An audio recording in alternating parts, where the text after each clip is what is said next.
Harihara Veeramallu trailer చూసిన.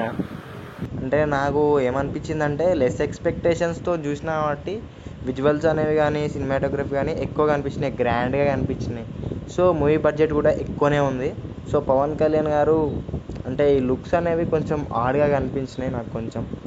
But తన acting కానీ తన ఐస్లోని ఇంటెన్సిటీ, తన స్వాగ్ అండ్ చరిష్మా అనేది తనకి ఫ్యాండమ్ అండ్ క్రేజ్ని తెచ్చిపెట్టింది. That's what made him star అని చెప్పాలి. సో నాకు ట్రైలర్ అయితే ఓకే అనిపించింది నాకు. అంటే ఫైట్ సీక్వెన్సెస్ కానీ నాకు ఎక్కువగా నచ్చినవి ఏంటంటే ఫైట్ సీక్వెన్సెస్, ఆ సినిమాటోగ్రఫీలోని shorts.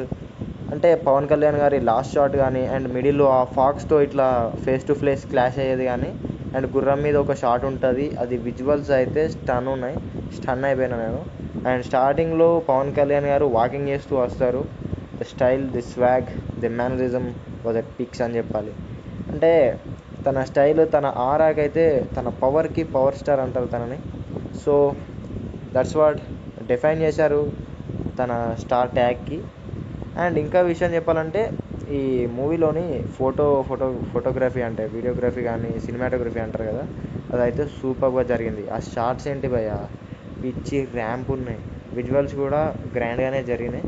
And music by MM Keeravani was terrific. And Krish గారి డైరెక్షన్ కూడా బాగుందనే చెప్పాలి. సో ఇంకా మూవీ చూడాలి ఎట్లుంటుందో. జూలై 24 చాలాసార్లు అంటే పోస్ట్పోన్ అయింది. ఫ్యాన్స్ అయితే ఈగర్గా వెయిట్ చేస్తున్నారు. తొందరగా రిలీజ్ చేయండి భయ్య, చూసి ధరిస్తారు. ఓకే, ఇలాంటి కంటెంట్ కోసం వీడియోని అయితే లైక్ చేయండి, మరిన్ని వీడియోస్ కోసం సబ్స్క్రైబ్ చేసుకోండి. Thanks for watching.